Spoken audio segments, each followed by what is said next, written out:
Well, hey, everybody, and welcome to the Woody Hayes Athletic Center on a National Signing Day that was more dramatic and more fun, frankly, than we've had here in a little bit of time in Columbus. I'm Brendan Gulick.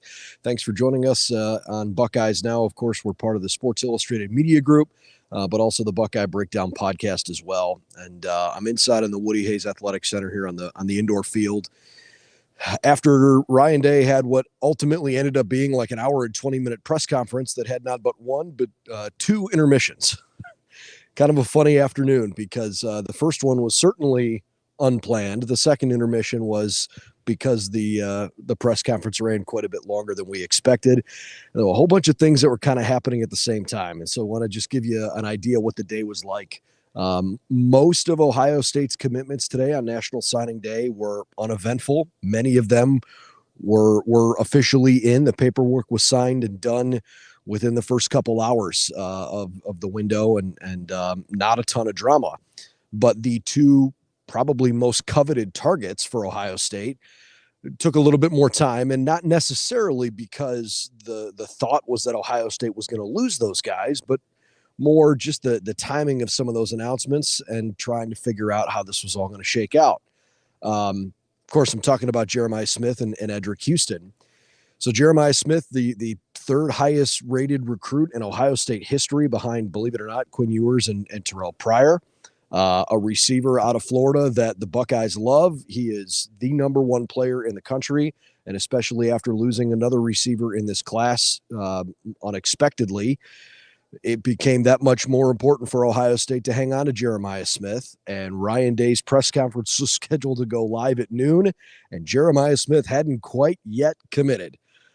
His school down in Florida, Chaminade Madonna, they basically had all their kids lined up for a ceremony in the afternoon. And I think as they were building the drama for their signing day stuff on campus down in Florida, the timing worked out kind of odd. And so Ryan had to take the podium, not knowing if his top-rated recruit was going to come to Columbus or not. Feeling good about it, but not 100% sure. Well, Jeremiah ultimately commits to Ohio State, but he told one of the local reporters down there that while his table tent card had his name and the Ohio State logo on it, he had a black bag with him that had two hats in it, and he told that reporter that it literally came down to the last 2 minutes before he decided, you know what, I'm not going to go to Miami, where assumingly he was offered quite a bit of NIL money, and instead he wants to come to Ohio State, where he can develop and get ready for a potential big NFL future.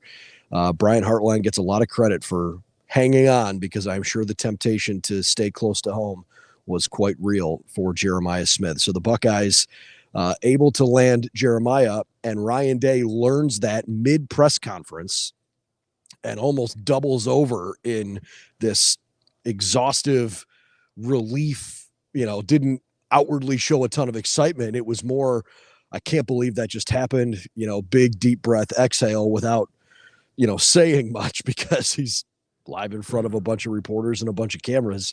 But I get the impression that, we got a pretty good look at what signing day is really like behind closed doors. That was a moment, frankly, I'll never forget. It was pretty fun.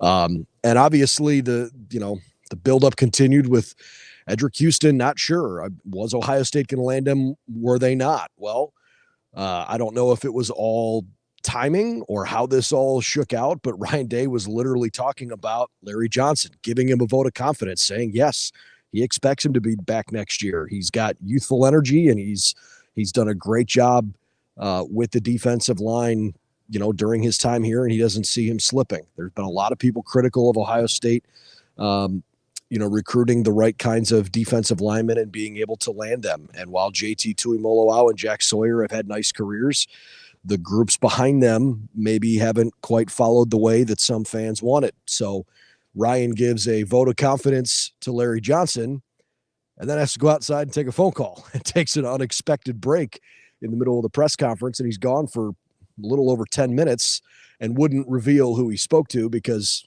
it was obvious he talked to a recruit. Was it Jeremiah who was calling to say, hey, I'm committed, I'm coming? Was it Edrick Houston saying, hey, coach, I'm not sure? Or, help push me over the finish line, whatever it was going to take. Well, Ryan comes back in the room. He's got a big smile on his face and obviously was in a good mood with the way it all shook out, but still wouldn't reveal exactly what happened. The press conference took another break because he had to go do a live hit with the Big Ten Network that was scheduled for what was supposed to be well after the press conference ended, and obviously that didn't happen. So he comes back in the room and talks for another maybe 10 minutes, and right before he's able to wrap things up, Edrick Houston's paperwork comes through, officially signs with Ohio State, and then on his way out acknowledged that, yes, that was Houston that was on the phone, the defensive end from Beaufort, Georgia, signing with the Bucks. And Ryan thinks he can be a guy that absolutely can come in, compete for a spot right away, and make an immediate impact. So those were the two biggest notable storylines of the day. But he made it pretty clear he really likes this class, and he talked about every single one of the commits coming in. In particular, the guys from Ohio, just the guys that really stand out. I mean, the Armstrong brothers from St. Ed's, really, really likes them and their size, their physicality, and their mental maturity off the field. He loves Demarion Witten from Ohio, or I should say from Glenville up in Cleveland. Demarion Witten was the MVP of the U.S. Army Bowl back on Monday night in Frisco, caught 4 passes for 96 yards and had 3 touchdowns in that game. And he also completed about a 40-yard pass. Incredibly athletic kid, and Brian Hartline and company are really excited to work with him. Aaron Scott, defensive back from not terribly far away in Springfield, guided Springfield to 3 straight state championship runner-up finishes, 3 state championship game appearances. They lost all 3 of those to the Armstrong brothers and the St. Edward Eagles. But Aaron had a really, really good year and helped steady the ship after things were a little rocky for Springfield at the start of the year. And obviously the biggest signing, for a lot of folks in this class is a 5-star quarterback in Aaron Noland, who is from Georgia, played high school ball at Jelani Thurman. And so Ryan Day got a chance to evaluate Noland a little bit, even going back to the prior year when Jelani ultimately committed here. It'll be interesting to see a left-handed quarterback in Columbus. Ryan said he's worked with lefties before, but that'll be a little bit of a different look. But Aaron Noland checks every box, man. He is the real deal, and it's going to be fun to watch him develop here in Columbus. So those were a couple of the big highlights on National Signing Day. We have a ton of coverage if you're just getting caught up with what these guys are like, who they are, where they're coming from. If you're not 100% locked in on those guys up until this point, we've got plenty of profiles for you and some of the stories along the way here on Buckeyes Now. I'm Brendan Gulick reporting live from the Woody Hayes Athletic Center. Again, for all the latest, BuckeyesNow.com, and we got you covered on our YouTube channel as well.